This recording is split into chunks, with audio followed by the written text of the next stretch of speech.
우리 오늘은 다니엘 3장을 함께 나누는데요. 느부갓네살 왕이 큰 금신상을, 거대한 금신상을 두라 평지에 세운 이야기로 시작이 됩니다. 여러분, 다니엘서 2장에서 느부갓네살은 살아계신 하나님을 체험하게 됩니다. 아무에게도 말하지 않았던 꿈, 어쩌면 자기 자신도 제대로 기억해내지 못했던 그런 꿈인데 하나님께서 다니엘을 통해서 그 꿈도 알아맞추어 주시고 그리고 그 해석까지 알려주시는 놀라운 체험이었습니다. 그래서 그는 제국의 황제임에도 불구하고 포로로 끌려온 다니엘 앞에 무릎을 꿇고 엎드려 절하고 다니엘의 하나님을 찬양했습니다. 그런데 살아계신 하나님을 이렇게 체험한 사람이 얼마 지나지 않아서 하나님이 싫어하시는 거대한 우상, 거대한 신상을 세운다는 것, 여러분 좀 이상하게 느껴지지 않으십니까? 여러분들 가운데 이것은 참 이상한 일이다 이렇게 느끼는 분들이 계시다면요, 인생의 깊이가 좀 없으신 분들이세요. 지금 인간의 실체를 아직까지 이렇게 내가 마음으로 파악하지 못한 그런 분들이라고 생각하셔도 될 것 같습니다. 다음 가족 여러분, 그런 존재가 바로 인간들입니다. 살아계신 하나님을 한 번만 체험하면 목숨도 걸고 인생도 다 걸 수 있을 것 같은데 하나님께서 그렇게 생생하게 나를 만나주셔도 한 달, 두 달 시간이 흐르면 기억이 가물가물해지는 겁니다.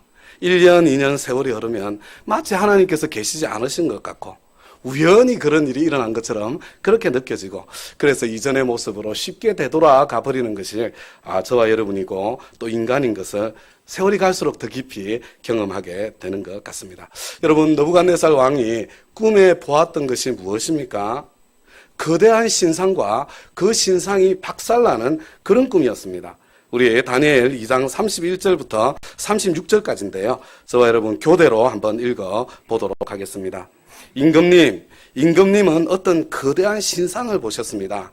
그 신상이 임금님 앞에 서 있는데 그것은 크고 그 빛이 아주 찬란하며 그 모습이 무시무시하였습니다.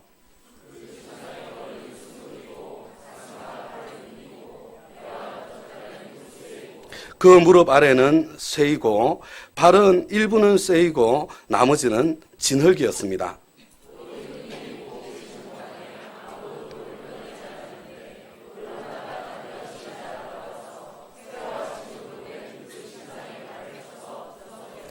그때에 쇠와 진흙과 노쇠와 은과 금이 다 부서졌으며 여름 타작마당의 겨와 같이 바람에 날려가서 흔적도 찾아볼 수 없게 되었습니다. 그러나 그 신상을 친 돌은 큰 산이 되어 온 땅에 가득 찼습니다. 이것이 그 꿈인데 우리가 그것을 풀이하여 임금님께 말씀드리겠습니다. 여러분, 이 꿈의 해석이 무엇이었어요? 여러분, 느부갓네살의 바벨론 왕국은 순금처럼 빛나고 아름다운 왕국이지만 그러나 그것은 영원히 지속되지 않는다는 것입니다. 무너지고 또 다른 왕국이 세워지는데 그것은 은이라고 말씀하고 있잖아요. 바벨론 왕국만 못한 다음 왕국이 세워진다는 그런 이야기입니다. 여러분, 역사적으로 그 다음 왕국은 페르시아 제국이었습니다. 그런데 그 페르시아 제국도 영원히 지속되지 못하고 무너져서 또 다음 왕국이 세워지는데 그 왕국은 노시잖아요. 페르시아만 못한 왕국이 세워진다는 그런 뜻이죠. 그런데 그 왕국조차도 또 무너지고 그 다음에 또 다른 왕국이 일어나게 되는데 이 왕국에 대해서는 특별한 설명이 이어지고 있는 것입니다. 이 왕국은 쇠로 되어 있습니다. 여러분, 쇠라는 것은요, 이 철은 금이나 은이나 녹과 비교할 수 없는 강함이 있습니다. 그런데 어떤 부분은 쇠고 어떤 부분은 진흙입니다. 이게 무슨 뜻인가요? 아무리 강해 보여도 거기에 빈틈이 있다는 것이죠. 분열되어 있다는 것입니다. 그런데 사람이 난데없이 사람의 손이 가지 않은 돌멩이가 어디선가 날아와서 쇠와 진흙으로 된 신상에 발을 쳤는데 신상 전체가 산산이 다 부수어져서 티끌처럼 바람에 날려가 흔적도 없이 사라지고 그 신상을 친 돌은 매우 큰 산이 되어서 온 땅을 덮어버린다는, 여러분, 느부갓네살 이후에 일어날 인간의 역사에 대한 꿈이라고 성경이 해석해주고 있는 것입니다. 여러분, 이 꿈의 의미가 이해가 되세요? 여러분, 이 꿈이 저와 여러분에게 무엇을 말씀해주는 것입니까?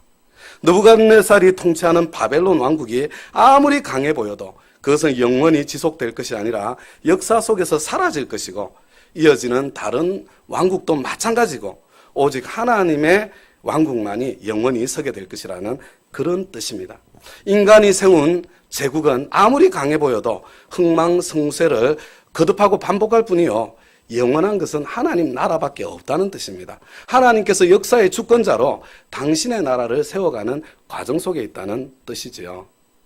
자기 자신조차도 제대로 기억해내지 못한, 그래서 누구에게도 말하지 못했던 그 꿈을 알아맞추고 나니까 느부갓네살은 그 꿈의 해석도 받아들이지 않을 수 없었습니다. 여러분, 이런 엄청난 체험을 했다면 여러분 어떻게 반응하는 것이 마땅하겠습니까? 역사의 주권자이신 하나님만을 겸손하게 섬기는 삶을 살아야 하지 않겠습니까?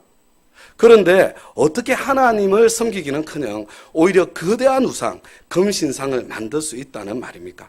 그리고 그 금신상에 절하지 않는다고 하나님만을 섬기는 사람들을 불구덩이에 쳐넣겠다고 어떻게 그렇게 협박할 수 있단 말입니까? 살아계신 하나님을 구체적으로 체험하고도 이런 일이 가능한 것입니까? 예, 실제로 가능하지요. 여러분, 충분히 가능한 것입니다. 그런 존재가 바로 저와 여러분 아닙니까? 살아계신 하나님의 임재 앞에서는 채통이고 체면이고 뭐고 다니엘 앞에 꿇어 엎드리고 말았는데, 시간이 점점 흘러가니까 딴 생각이 스물스물 올라오는 것이죠. 뭐라고? 나의 왕국을 끝내버린다고? 나의 왕국은 절대로 끝나지 않아. 나는 영원히 무너지지 않을 그런 제국을 건설하고 말 거야. 여러분, 그런 마음속이 속에서 꿈틀거리며 솟아오는 것입니다. 아마도 왕을 부추기는 사람들이 있었을 것입니다. 여러분, 바벨론의 점성가들을 생각해 보세요. 포로로 끌려온 이방인 다니엘과 새 친구들에게 코가 납작하게 깨진 그런 상황이 돼버린 겁니다. 자존심 상하고 시기 질투가 났을 것입니다. 여러분, 권력 투쟁이라는 것이 바로 그런 것 아닙니까? 호시탐탐 기회를 노리며 다시 권력을 되찾기 위해서 왕을 부추겼을 것입니다. 임금님의 꿈은 다른 뜻입니다. 지금처럼 그대로 두면 우리 왕국이 무너져 내릴 수 있으니 지금부터라도 영원한 왕국을 세우는 통치를 하라고 우리의 신이 왕에게 알려주신 꿈입니다. 나라를 분열시키는 세력을 지금부터 발본색원에서 없애버려야 됩니다. 이 꿈은 머리부터 발끝까지 순금인 그런 하나된 나라를 세우라는 신의 경고입니다. 여러분, 충분히 설득력 있지 않으세요? 그래서 경들의 생각은 무엇이요? 도대체 내가 지금 무엇을 해야 된단 말이요? 왕이시여, 머리부터 발끝까지 순금으로 된 신상을 세우소서. 그리고 그 신상에 절하지 않는 자들은 나라를 분열시키는 반역의 무리가 틀림없으니 단호하게 처단을 해야 합니다. 여러분, 충분히 말이 되지 않나요? 이것은 순전히 저의 추측일 뿐이지만 저는 그래서 금신상을 세우지 않았을까 생각해 봅니다. 자기가 꿈에 보았던 바로 그 금신상이죠. 그런데 머리 끝부터 발끝까지 순금인 신상입니다. 나라가 갈라지지 않도록 모든 정복민들까지도 예외 없이 숭배해야 할 그런 신상이죠. 자기의 제국을 하나로 만들어줄 것이라고 기대하는 바로 거대한 신상이었을 것입니다. 그런데 그 신상을 어디에다 세워야 되겠습니까? 주변에 절대로 돌멩이가 날아들 수 없는 그런 평지에 세워야 되는 겁니다. 여러분, 돌멩이가 날아와서 신상을 무너뜨리는 모습 생각만 해도 기분 나쁘잖아요. 두라 평지에 그 신상을 세운 것입니다. 다음 가족 여러분, 하나님 한번 체험했다고 한순간에 사람 확 바뀌지 않습니다. 여러분, 신비한 체험 한번 했다고 새 사람 되는 거 아니에요. 여러분, 그런 거 기대하지 마시고요. 여러분, 그런 거 쫓아다니지 마시기 바랍니다. 아마 어떤 분들은 이렇게 말씀하실 거예요. 바울처럼 변하는 사람도 있잖아요. 하루아침에 전혀 다른 사람이 되는 경우가 있어요. 여러분, 절대로 그런 게 아니에요. 바울은요, 어쩌면 십자가 현장을 스스로 목격했을 가능성이 있는 사람이에요. 그것을 목격하지 못했다고 하더라도 그것을 자세하게 알고 있었을 사람입니다. 십자가 사건을 통해서 아마 큰 내면의 충격을 가지고 있었을 것입니다.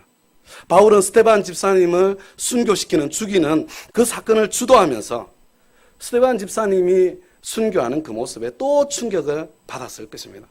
거기다가 바울은 당시 종교 권력의 핵심부로 진입해 가면서 종교 권력자들의 민낯을 보면서 적지 않은 실망과 아픔을, 참 배신감을 경험하고 느꼈을 것입니다.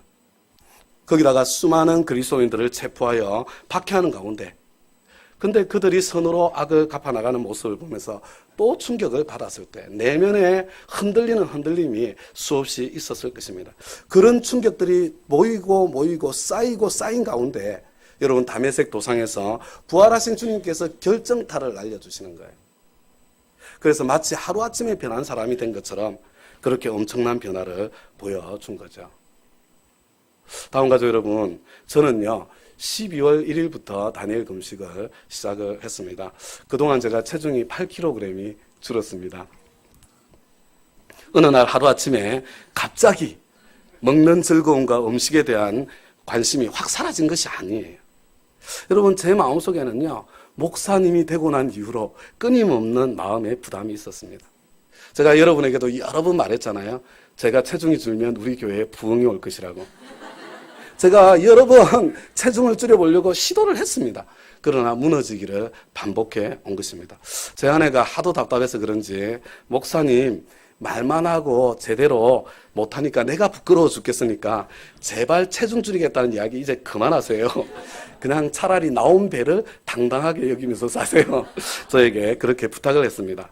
그런데 건강검진을 하면요 계속 위험 신호는 계속 찾아오고요, 입고 있던 옷은 점점 작아져서 쪼여오고요, 제가 보기에도 불편한 이런 배를 어떻게 제가 당당하게 여기며 살 수가 있겠습니까?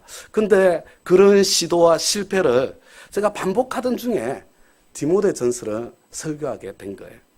경건함에 이르도록 몸을 훈련하십시오. 이 말씀이 갑자기 칼처럼 제 마음속에 꽂힌 겁니다. 아, 몸의 훈련이 없이는 경건의 훈련도 안 되는 거구나. 그것을 제 마음으로 동의하지 않을 수 없게 된 거죠. 여러분, 새로운 삶을 강의하는 중에 제 마음속에 깊이 흐르고 있는 제 불신앙의 정체를 제가 파악하게 된 거죠. 언제 죽을지 모르는데 기약할 수 없는 내일을 위해서 오늘의 확실한 즐거움을 포기한다는 것, 어리석은 것이라고 생각하고 있는 거죠. 먹는 즐거움까지 내가 버려야 돼? 그 정체를 발견하게 된 겁니다. 거기에다가 형제가 걸려 넘어지는 일이 있다면 영원히 고기를 먹지 않겠다는 그 사도 바울의 고백이 제 가슴 속을 한 번 더 때린 거예요. 나의 이 비만의 초고도 비만이죠. 과거에, 지금은 고도 비만, 그때는 초고도 비만. 저의 초고도 비만 때문에 하나님의 말씀이 들리지 않을 그런 사람이 있다면 영원히 저의 식욕을 거두어 주십시오. 제가 그 기도를 진심으로 하나님 앞에 할 수 있게 된 것입니다. 그래서 먹는 것에 있어서만큼은 타의 추종을 불허하고 그렇게 의지박약이던 제가 큰 어려움이나 괴로움이 조금도 없이 주님의 도우심을 경험하면서 여기까지 오게 된 것입니다. 물론 또 실패해서 또 이전으로 되돌아갈 수도 있을 것입니다. 그러나 그렇다고 하더라도 저는 포기하지 않을 거예요. 제가 오늘 여기까지 온 것도요, 저에게 일어난 변화도 여러분 하루아침에 일어난 것이 아닙니다. 우리 다니엘 3장 8절부터 12절까지 말씀을 함께 한번 읽어보겠습니다. 우리 한 절씩 교대로 읽을게요. 그때의 이 일과 관련하여 어떤 점성가들이 나서서 유다 사람들을 고발하였다.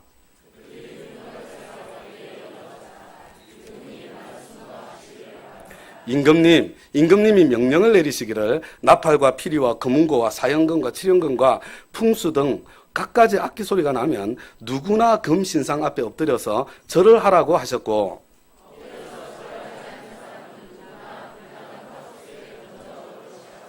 함께 읽겠습니다. 임금님께서는 유다 사람인 사드락과 메삭과 아벳느고를 임명하여 바벨론 지방의 행정을 관리하도록 하셨습니다. 임금님, 그런데 그들은 임금님께 경의를 표하지 않으며 임금님의 신들을 섬기지도 않고 임금님이 세우신 그 신상에게 절을 하지도 않습니다. 다음 가족 여러분, 지금 느부갓네살 왕이 자기가 만든 그 신상에 절하지 않으면 불타는 화덕 속에 던져 넣겠다는 그런 음포를 지금 놓았습니다. 그런데 그럼에도 불구하고 그 신상에 절하지 않는 사람들이 있었습니다. 8절 말씀을 보니까 유다 사람들이다 이렇게 말하고 있습니다. 여러분, 다니엘의 세 친구들도요, 신상에 절하지 않는 그 유대인들 가운데 하나였습니다. 그런데 여러분 한번 생각해 보세요. 왜 그들은 다니엘의 세 친구들을 고발했을까요? 다른 유대인들은 내버려 두고. 여러분, 이때 다니엘은 어디에 있었을까요? 왜 다니엘은 고발하지 않았을까요? 여러분, 성경에 나와 있지 않는 이야기죠. 제가 추측하는 것은요, 다니엘은 건드릴 수 없을 만한 그런 지위에 있었기 때문에, 그리고 건드릴 수 없을 만큼 왕의 신임을 받고 있었기 때문에 일단 다니엘의 세 친구들부터 해치우고, 그리고 그 여세를 몰아 다니엘도 해치우려는 그런 권력투쟁의 방편이 아니었을까, 그런 계획이 아니었을까 생각해 보게 되는 것입니다. 여러분, 우리 민족끼리도 보세요. 여러분의 회사를 한번, 직장을 한번 생각해 보세요. 같은 민족이어도요, 위로 올라가면 주위에서 시기 질투하는 사람들이 여러분 생기게 돼 있습니다. 하물며 여러분, 흑인이 높은 자리에 올라가는 상황을 생각해 보세요. 하물며 여자가 높은 자리에 올라가는 상황을 생각해 보세요. 하물며 이민자가, 황인종이 높은 자리에 올라가는 그런 상황을 생각해 보세요. 여러분, 백인들이요, 이렇게 멀쩡해 보여도요, 아주 치사한 사람들입니다. 주위에 온갖 공격들이 난무합니다. 여러분, 그래서 남의 나라에서 살기가 힘이 든 것입니다. 여러분, 이민자의 삶은 언제나 고달픈 거예요. 지금 이 다니엘 세 친구들 이민자로서 그 땅에 살고 있는 겁니다. 그래서 아무나 높은 자리에서 행복할 수 없는 거예요. 여러분, 내가 실력이 준비되지 않으면요, 높은 자리는 지옥 같은 자리가 되는 겁니다. 다니엘과 세 친구들은 그런 위기와 스트레스 속에 하나님을 섬기고 있었던 거예요. 그런데 이 위기 속에 다니엘의 세 친구 하나냐, 미사엘, 아사랴의 고백은 여러분 너무나 아름답습니다. 우리 다니엘 3장 16절부터 18절까지 마지막 구절입니다. 우리 한 목소리로 함께 한번 읽어보겠습니다. 시작. 사드락과 메삭과 아벳느고가 왕에게 대답하여 아뢰었다. 굽어 살펴주십시오. 이 일을 두고서는 우리가 임금님께 대답할 필요가 없는 줄 압니다.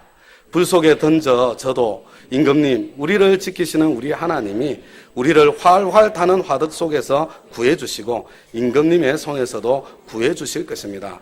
비록 그렇게 되지 않더라도 우리는 임금님의 신들을 섬기지도 않고 임금님이 세우신 금신상에게 절을 하지도 않을 것입니다. 굽어 살펴주십시오.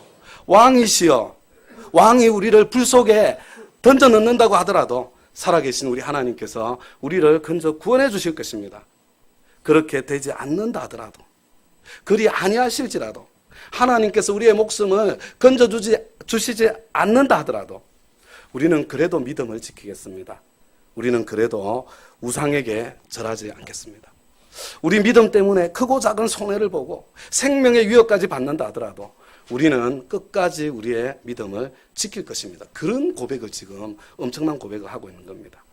다음 가족 여러분, 얼마나 아름다운 고백입니까? 얼마나 당당한 고백입니까? 근데 여러분, 이것이 하루아침에 나올 수 있는 고백인가요? 여러분, 그렇지 않습니다. 포로로 끌려오고 치욕적인 창시개명을 당하는 상황에도 찍소리 내지 못하고 비겁한 길을 선택했던 그런 사람들이었어요, 처음에. 그러나 우상에게 드려진 왕의 기름진 음식을 거절하는 아주 보잘것없는 작은 결심이에요. 작은 순종의 모험을 통해서 살아계신 하나님을 체험한 겁니다. 다니엘과 함께 절체절명의 상황 속에서 함께 기도하는 가운데 황제의 꿈도 그리고 해몽도 알게 하시는 살아계신 하나님을 또 체험한 거예요. 그런 하나님 체험이, 여러분, 크고 작은 체험이 반복되는 가운데 한 걸음 한 걸음 성장해서 지금 바로 이 자리까지 온 거예요. 느부갓네살이 한 번의 체험으로 변하지 않았던 것처럼 여러분, 믿음의 거인이 되는 것 또한 하루아침에 되는 것이 아닙니다. 여러분, 사람은요, 쉽게 변하는 존재가 아닙니다. So what? 그래서 어쨌다고요? 그러므로 여러분, 좀 잘 변하지 않는 나 자신에게 너무 절망하지 않았으면 좋겠습니다. 여러분, 지독하게 변하지 않는 나 자신에게 좀 여유를 가졌으면 좋겠어요. 좀 하나님 앞에서 좀 뻔뻔하게 신앙생활을 했으면 좋겠습니다. 여러분, 저도 한때는요, 너무나 저 자신이 변하지 않아서 그런 저 자신의 모습을 바라보면서 제 마음이 무너지는 그런 아픔을 지날 때가 있었습니다. 저 자신이 너무나도 한심해서 자기 연민으로 괴로워할 때가 있었습니다. 근데 제가 너무 괴로워해서 그런지요, 그렇게 저 자신을 보면서 너는 안 돼, 너는 의지박약이야, 너는 왜 그렇게 안 변하니, 그렇게 괴로워하던 어느 날 주님께서 제 마음으로 생각으로 말씀하시는 것 같아요. 뒤를 한번 돌아보렴, 그렇게 말씀하시는 것 같아요. 그래서 제가 저의 지나온 세월들을 뒤를 돌아서 바라보게 되었습니다. 근데 제 자신의 인생을 보니까요, 제가 너무 많이 변한 거예요. 예수님 믿기 전과 후에 저는 전혀 다른 사람이 되어 있는 것을 보게 되었습니다. 다음 가족 여러분, 뒤를 한번 돌아보세요. 내가 지독하게 변하지 않는 것처럼 보여도요, 사실은 엄청난 변화를 이루어 오신 분들이 바로 저와 여러분입니다. 여러분, 예수 안 믿는 사람도 사랑하고, 그래서 우리가 VIP라고 부르잖아요. 하나님 뜻대로 살고 싶은 마음도 없고 그렇게 살아보려고 시도조차 하지 않는 사람도 사랑하는 우리 하나님이신데, 당신을 모욕하고 당신께 도전하는 사람도 사랑하시는 우리 하나님이신데, 여러분, 그래도 저와 여러분은 주님 뜻대로 살아보려고 시도는 하고 있잖아요. 여러분, 시도가 없었으면 실패도 없는 거잖아요. 좌절도 없고 절망도 없고. 여러분, 그래도 저와 여러분, 그래도 시도는 하는 사람인데, 이런 저와 여러분을 하나님께서 사랑하지 않으시겠어요? 자주 실패하고 넘어져서 하나도 안 변한 것처럼 보이는 나 자신에 대해서요, 자기 연민에 빠지는 대신에, 이렇게 자주 실패하고 넘어지는 나를 위해서 이미 하셨을 텐데, 그런 나를 위해서 기꺼이 십자가 져주신 주님의 사랑에 먼저 감사할 수 있기를 바랍니다. 여러분, 하나님의 그 사랑을 내가 먼저 누려야 되는 거예요. 여러분, 내가 그 사랑이 누려졌다면요, 이제 잘 안 변하는, 지독하게 안 변하는 내 남편, 지독하게 안 변하는 내 아내, 지독하게 변하지 않는 것 같은 내 아들, 딸, 우리 목장 식구들, 그리고 내 주위에 있는 사람들, 여러분, 내가 받은 그 하나님의 사랑으로 그들을 좀 불쌍히 여겨주시기를 부탁드립니다. 제가 한때요, 이 설교자로서, 목사로서 절망이 찾아온 때가 있었습니다. 아무리 설교를 해도 성도님들이 변하지를 않는 거예요. 제 설교를 가장 많이 들은 제 아내도 안 변하는 거예요. 이렇게 내 설교를 많이 들은 사람도 변하지 않는데, 내가 교인들에게 설교를 한들 그게 무슨 의미가 있겠나? 목회에 대한 절망과 자괴감과 좌절감이 제 마음속에 밀려오는 겁니다. 근데 그러던 그 즈음에요, 엽서가 한 장이 탁 날아왔어요. 어떤 엽서냐면요, 6개월에 한 번씩 이제 치과에 가서 스케일링을 하잖아요. 그걸 리마인드 해주는 알림 엽서가 날아온 겁니다. 제가 그때 저희 교인이 운영하는 치과병원에서 제가 참 치료를 받고 있었거든요. 미국은 치과 치료가 돈이 많이 들어요. 근데 이 엽서를 받자마자요, 제 마음이 급한 거예요. 여러분, 치과에 가면요, 이 치과 의사 선생님 앞에 입을 벌리고 있어야 되잖아요. 그죠?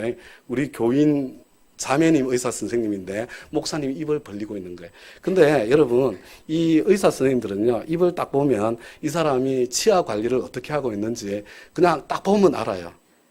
목사님, 치실은 잘하고 계세요? 목사님, 하루에 그래도 아침 저녁으로는 치실을 꼭 해야 돼요. 뭐 이러면서 이제 이야기를 하면서 긁어내고 뭐 이렇게 치료를 하는 겁니다. 여러분, 얼마나 부끄러운지 몰라요. 얼굴이 화끈거리죠. 그래서 제 마음속에 결심을 하는 겁니다.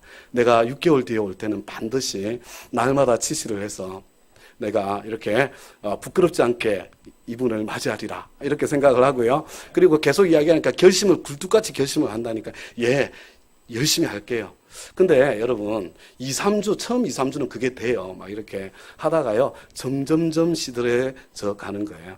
근데 알림 엽서를 받자마자 정신이 번쩍 드는 거죠. 그래서 하루에 한 번 할 걸, 2번 할 걸, 그냥 틈만 나면 이렇게 긁어보는데요. 여러분, 그런다고 그게 되는 게 아니에요, 해결이. 그래가지고 또 부끄러운 모습으로 가서 이렇게 누워서 입을 벌리고 있어야 되는 겁니다. 제가 그때 이제 입을 벌리고 누워 있는 거예요. 입을 쫙 벌리고 누워 있는데, 근데 그때 생각으로 주시는 하나님의 음성이 제 마음속에 들려왔습니다. 네가 치과 의사 선생님 말 안 듣는 거나 네 교인들이 네 설교 안 듣는 거나 뭐가 다르냐?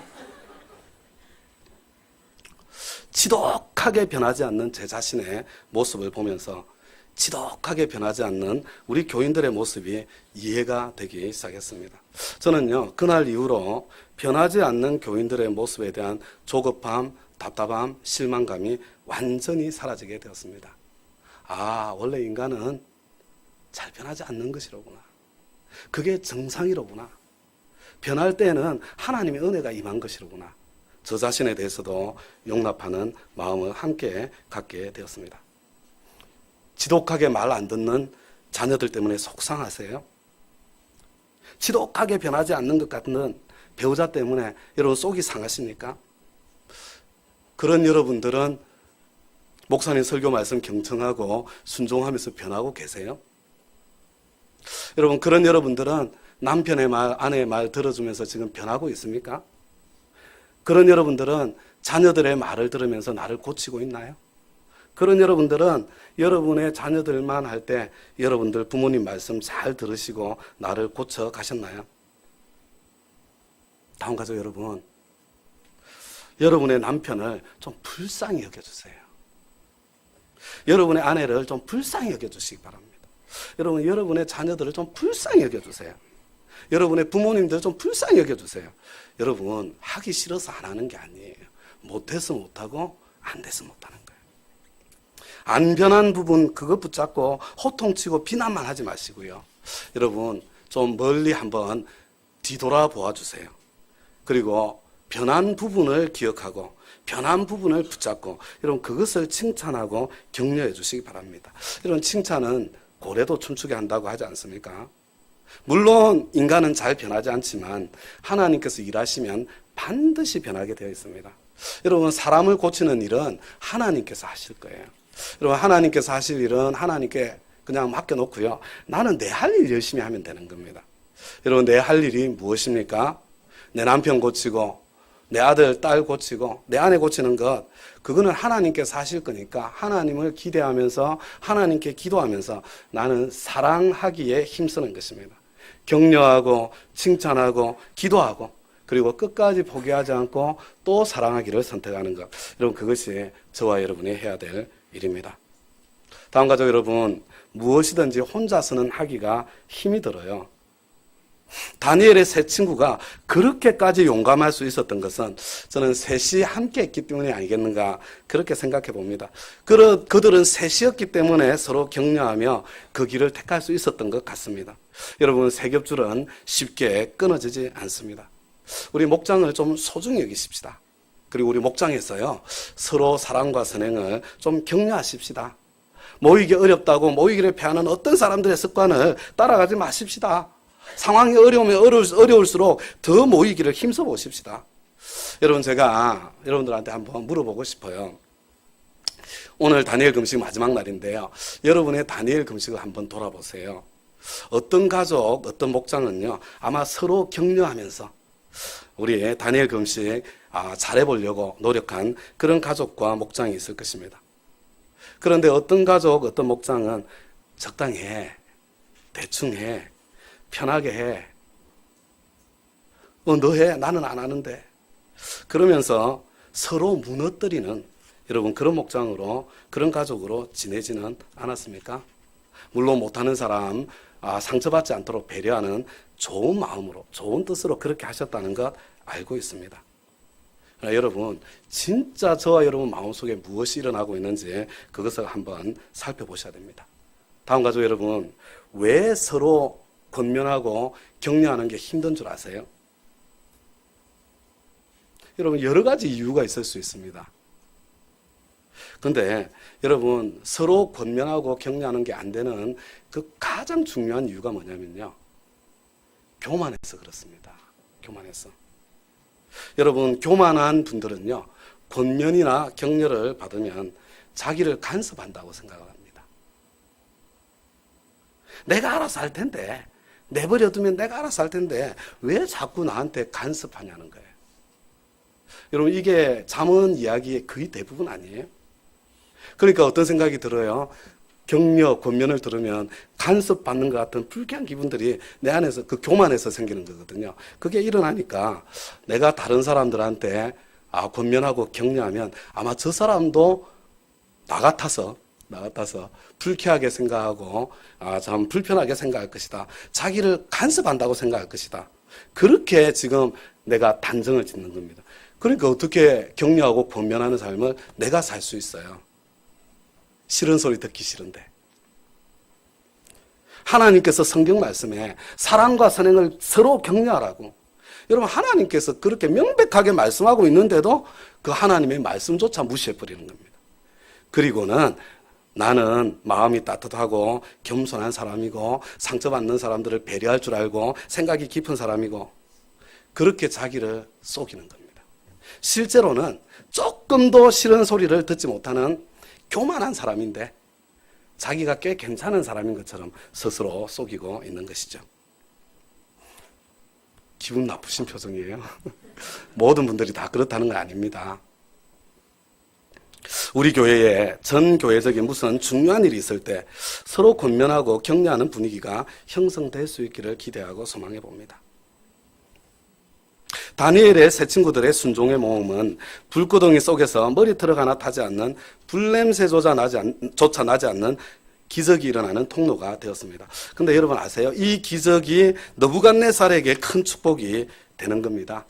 느부갓네살은 하나님의 사람들의 순종을 통해서 다시 한번 또 살아계신 하나님을 체험하게 되는 거예요. 그리고 이 느부갓네살이 점점 변해간다는 거 아세요? 느부갓네살은 참으로 복이 있는 사람입니다. 하루아침에 변하지는 않았지만 주위에 있는 하나님의 사람들 때문에 그들을 통해서 나타난 하나님의 기적 때문에 변화와 성장의 축복을 계속해서 경험하고 누리게 되었던 것입니다. 다음과 저 여러분, 이제 설교를 마무리하고자 합니다. 느부갓네살, 살아계신 하나님을 생생하게 체험했지만 그 체험을 잊어버리고 어느새 우상을 만들고 자신의 욕망을 쫓아가는 교만한 사람으로 다시 주저앉고 맙니다. 사람 하루아침에 변하는 거 아니에요. 다니엘과 세 친구들도 마찬가지입니다. 그들이 하루아침에 영적인 거인이 된 것이 아닙니다. 작은 결심, 작은 헌신, 작은 믿음의 모험 가운데에 하나님 체험이 조금씩 쌓이기 시작해서 결국은 목숨까지 걸 수 있는 믿음의 사람이 된 것입니다. 그래서 제가 4가지를 부탁드리려고 그래요. 첫째, 잘 변하지 않는다고 너무 자책하지 마십시다. 따라서 한번 하겠습니다. 잘 변하지 않는다고 너무 자책하지 마십시다. 여러분, 하나님께서는 내가 잘 안 변하는 존재라는 거 이미 알고 계셨음에도 그런 나를 위해서 십자가 져 주셨습니다. 여러분, 내가 그래서 실패하고 넘어질 때요, 그게 정상이에요. 그게 정상. 여러분, 그때 감사하세요. 하나님, 내가 이거밖에 안 되는데 나를 위해서 십자가 지셨네요. 여러분, 뻔뻔하게 하나님 앞에 나아가세요. 혹시 내가 잘 되면요, 지금 은총과 은혜가 임한 거예요. 여러분, 그때도 또 감사하는 겁니다. 둘째로, 잘 변하지 않는 우리 주변의 사람들을 좀 용납해 주십시다. 완전이라는 잣대로 변하지 않는 부분만 보며 사람 잡지 말고 변한 부분을 보며 칭찬해 주십시다. 여러분, 의도적으로 칭찬의 말을 해주는 그런 한 주간 되시기 바래요. 좀 남편 변한 거 보고 칭찬 좀 해주세요.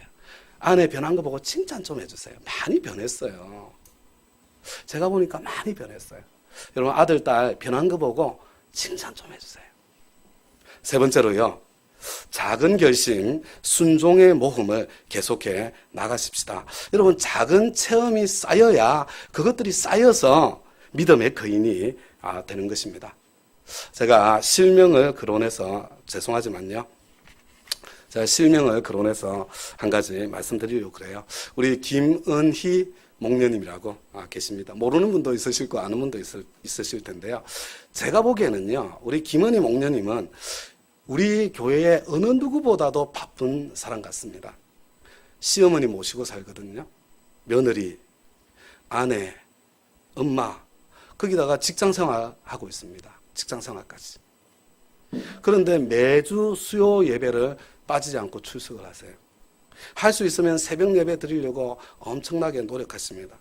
거기다가 언제부턴지 토요 새벽 예배 마치면요, 간식을 준비하시는 거예요. 혼자서 여러 달을 준비를 했습니다. 주방에 공통으로 필요한 양념들이나 식자재들 있죠. 그런 거 틈틈이 와서 그것들을 살피고 부족한 것을 사서 채워다 넣는 그런 모습을 보았습니다. 제가 너무 미안한 거예요. 너무 안쓰러운 거예요. 야, 너무 고생 많은데 이 일까지 하는구나. 그런 생각이 드는 거예요. 근데 어제 저녁에 제가 놀라운 이야기를 하나 들었습니다. 여러분, 작년 2018년 모든 사람들이 죽겠다고 힘들다고 그렇게 이야기한 18년 아닙니까? 그런데 이분이 직장생활 지금 몇 년인지 모르겠어요. 굉장히 오래 하셨어요. 지금까지 평생에 최고의 매출 실적을 올려서 인센티브 상한선이 있대요. 그 상한선을 찍었대요. 넘어 올라갔대요. 그런 2018년을 보냈다고 감사 제목 이렇게 본인이 나누신 게 아니라 남편이 이야기하는 것을 들었습니다. 마태복음 6장 33절. 먼저 주님 나라와 의를 구하는 사람에게 하나님께서 그 삶을 책임져 주시는 살아계신 하나님을 또 한 번 체험한 거지요. 박진우 장로님을 통해서 체험하고, 우리 박영렬 목사님을 통해서 체험하고, 또 우리 김은희, 우리의 목녀님을 통해서 체험하고, 사실은 우리 가운데 그런 하나님의 역사들이 계속해서 일어나고 있는 거죠. 여러분, 이것이 저와 여러분 모두의 체험이 되기를 바랍니다. 우리 인생을 기쁜 마음으로 주님께 걸 수 있는 다니엘과 세친과 같은 믿음의 거인으로 성장하기까지 한 걸음 한 걸음 성장해가는 그런 축복이 저와 여러분에게 있으시기를 우리 주님의 이름으로 축원합니다.